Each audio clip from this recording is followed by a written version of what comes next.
Ассалому алейкум. Бародар хуб ҳастед? Инҷа чӯ тасал хомӯш ҳастед? Инҷа дирсед инҷами? дирӯз пеш ба домно муҷиболӣ ҳамсӯҳбат шидем, яъне баъзе ба корҳои анҷом наёфтаро давом диҳем. Дар муддати чанд моҳ яъне таҳтил кардем гурӯҳи ошиқони Аллоҳ. дирӯз пеш ба домно ҳамсӯҳбат шидем, ҳамин фикрҳоро гуфтанд. ман ба админои гурӯҳ ҳамсӯҳбат шидам, яъне ин корро барои давом додан аксарияти инсонҳо пеши ман омадан, кай эҳсонро давом медиҳем, кай бо масҷидро обод мекунем гуфтанд. мана насиб бошад иншааллоҳ ба домло ҳамсӯҳбат мешавем, бо домло худошон мефаҳмонанд баъзе корҳои анҷом наёфтаи ин масҷидро. мо ба масҷиди тоҷмаҳали ҳушёр яъне ташриф овардем. Устоз дар ҷошо ҳастанд, а? рафтем як ҳамсӯҳбат шавем, бинем чи ҳаминҷа бошанд, мундагӣ корҳои анҷом наёфтаро домло мефаҳмонанд. Рафтем иншоаллоҳ, рафтем. Яъне минора мешавад барои азон гуфтан 35 метр. ин корҳои баъзе боқӣ наёфтанд, домло дар давоми кор, дар давоми суҳбат мо мефаҳмонад худо шукр. Иншоаллоҳ. Бошед бачаҳои ҳушёр албатта ба якҷоягӣ дастгирӣ мекунем. ҳамагӣ як тану як ҷон шидем, гурӯҳи ошиқони Аллоҳ. мо ҳамагӣ халқи ҳушёр замина худаш ҳами қадар эҳсон кардем, ҳаракат кардем, кӯшиш кардем, як тану як ҷон шида бисёр чизҳоро кардем. Аҷаба, устоз ҷошон ошанд гуфтшуда? як бинем чи файрод кардиян, як кам тариқа корҳо ефта, худо хоҳад иншоаллоҳ.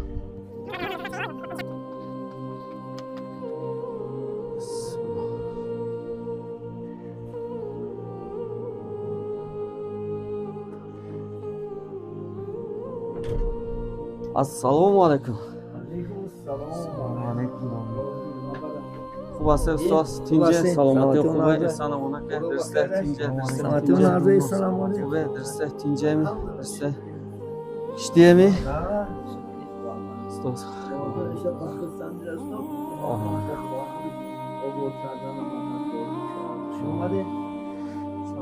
Хуб ҳастед шумо? Ҳам фаҳмидем ки камтар коромон нашида чаламон дода бо як суҳбат кунем гуфта. Устоз бачаҳо гуфтанд ки як бор суҳбат устоза гиред омова.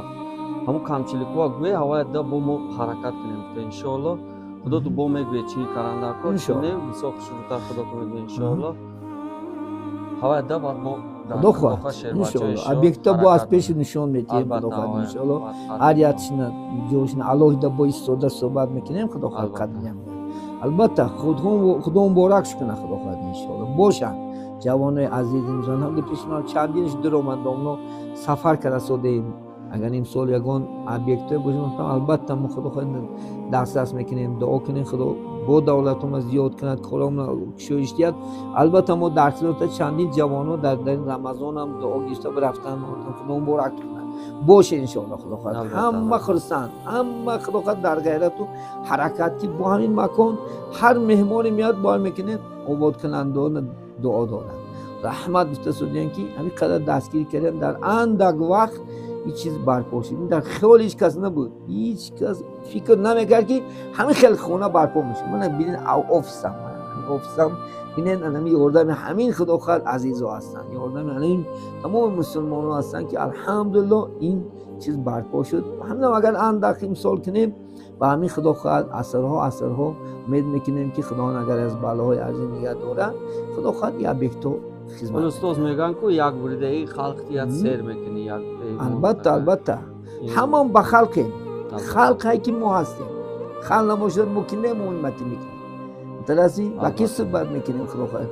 халқ боша худо хоҳад иншоаллоҳ. аллоҳ субҳанаҳу ва таоло ҳамин як дер сабаб карагия. ҳамин айрӯи халқа ҳамаи зиндаиша тасаввур кунем. ҳамин шопурам айрӯи халқ недорад, маълимам ҳама ҳамин чиз айрӯи халқа. халқа худо қувват дия, халқа худо бой кунад.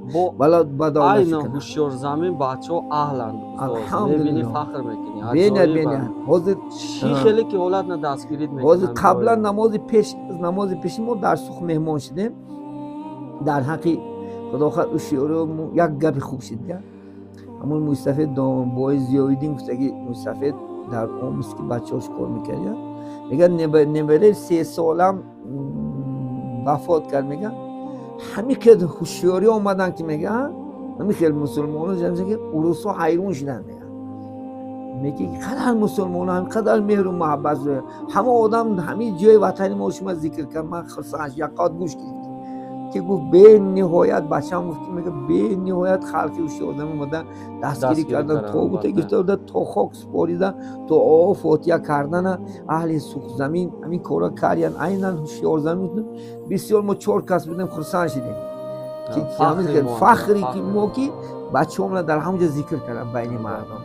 من تو این چیز نوارم من البته میرسم عمق جان دوم از نام خلق شد مومنت داریم خدا قد انشاءالله ما هم با حرکت میکنیم قدم میکنم فرزندکم من میگم با در مسجد خدا قد کامل شده همه یک تن یک جان اهل سوخ زمینم و ما و شما یک جا هستن الحمد. یک دعا کنی همین سال همه با خرسندی مسافر ان شاء الله یک تا دعا خدا. بسم الله صلوات و سلام علی رسول الله پاک و پروردگار. من همین ماه رمضان خدا خاصی بری کردیم و طفل ماه همین مبارک رمضان خدا خواهد همین 11 ماه دیگر هم ماه پر فیض ماه پر برکات عطا نماید. پروردگار در این ماه دهقانا را در دهقانیش، کنه کاسبا را در کسب و کارش، سوداگر را در سوداش پروردگار خدا خودت برکات عطا نماید. این مسافرایی که خدا خواهد ان شاء الله مثل کبوترها هر روز سفر دارن برای بهبودنی زندگی ان شاء الله خدا خواهد شد.